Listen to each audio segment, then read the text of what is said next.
Hi everyone, it's TJ, the creator of Glam Goddess AI, and today I'd like to share with you how I created this adorable DIY stackable calendar. Before we go any further, I'd also like to share that this is a beginner friendly tutorial, so you don't need any major or complicating tools to create this. You would just need Canva and then your desired method of cutting. And you could also cut this out by hand if you preferred. So let's jump right in. So when I get started, and let me just go here so you can see, I start with my image. Because I want to create this calendar as a 4 by 6, I create my image as 2 by 2. And most of them have like big hair on them, so some of them may be a little bit larger, but the majority of them are 2 by 2. The second part that I do is I start with my base. And let me make this just a little smaller so you can see what I mean. The base I'm using is a calendar. Now you can get your calendar from anywhere.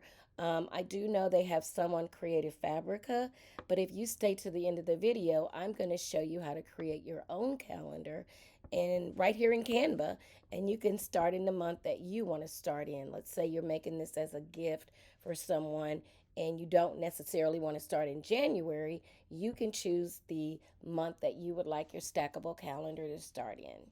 So then once I have my base calendar, I then add on to it. So what I've added on to this particular calendar is the month. I changed the font for that one. I also added these two double border lines. I thought that gave it just a little bit extra class for a stackable calendar. And then I added an affirmation. The affirmations pretty much are in alignment with my images or my yoga divas that I'm using for this stackable calendar. Once I've done that, I am then going to group everything.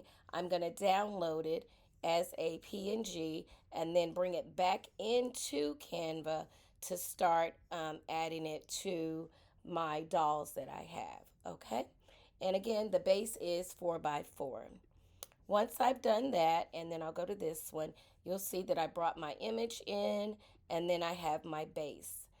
Another thing that I pay attention to when I'm creating this is not to have the image all the way over to the edge, because when it's cutting with the Cricut, that's going to be a little off, as well as when you add your outline, which we'll do in the next step. All right. Another thing that I do to add a little to my calendars is I actually take that same image and then I'll place it in the center here, and generally about maybe three by six, 3 by 4. Height is pretty much your preference as well. But what makes it extra classy, I go up to transparency and I change it to about 29.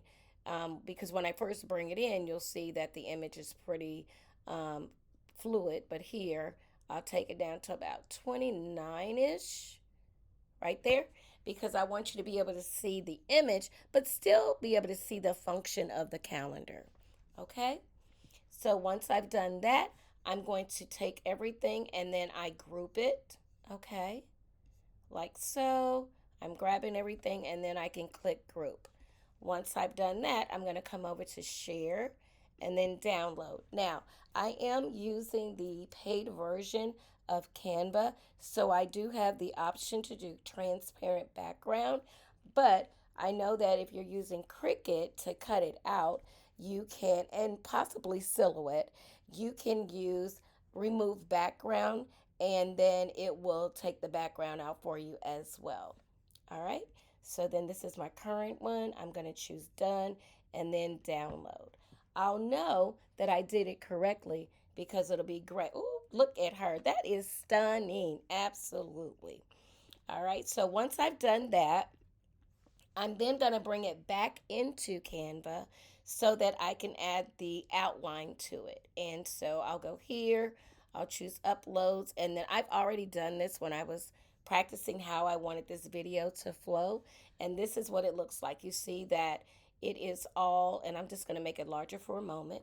It is all together, all grouped together, and it is sitting exactly where I want it to sit. Now I'm going to take this same image And I'm going to, let me pull it down a little bit. I'm going to go to edit, and then I'm going to come down to shadows, and then I'm going to choose outline. Now, the system automatically defaults to black. You can leave it like that if that is your cup of tea, but mine is to change it to white.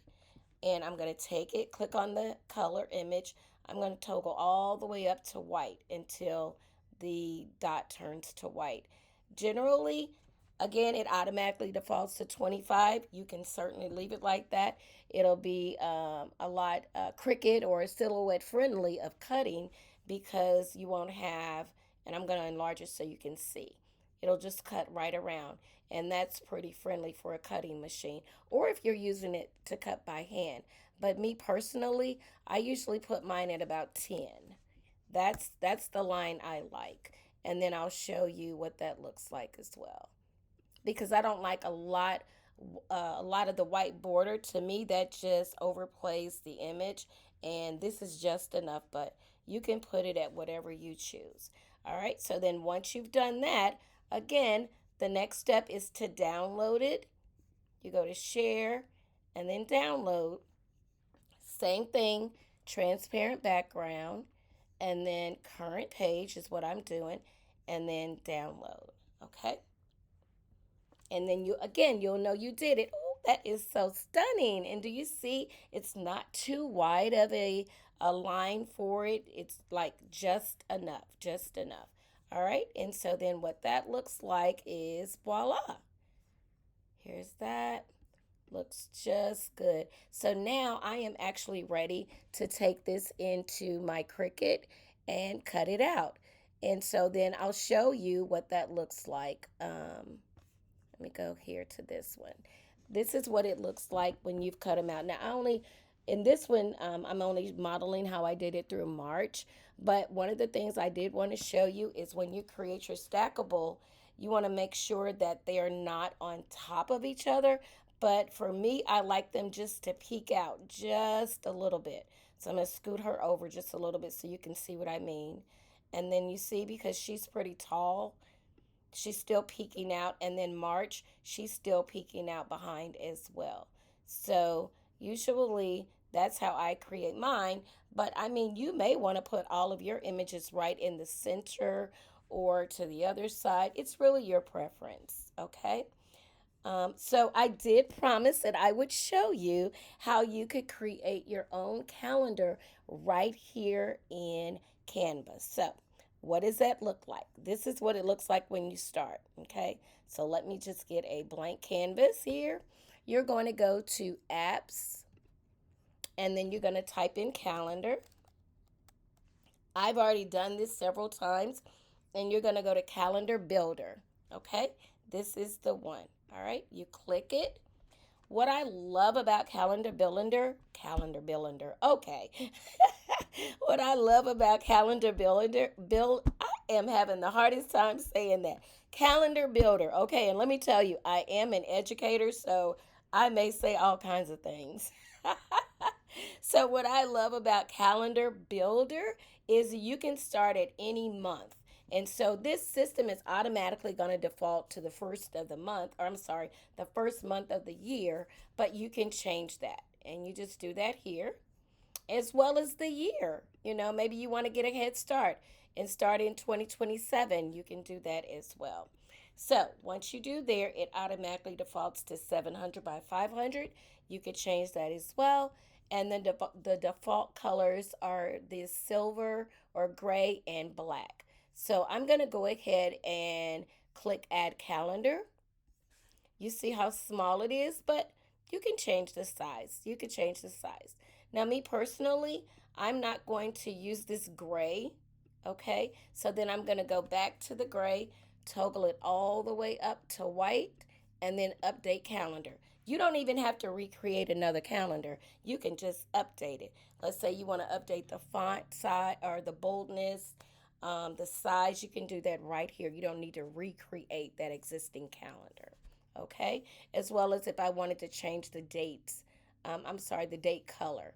So once I'm here, and I'm still on this 4x6 card, okay?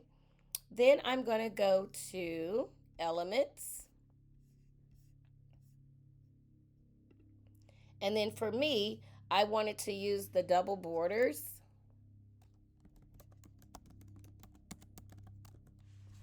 Okay. And because I'm looking for it, it's not going to be there. But this is the one I'm looking at, are these double borders. Okay. I don't know why it didn't come up in my history, but you can choose any borders, but I wanted the double borders. I put those here.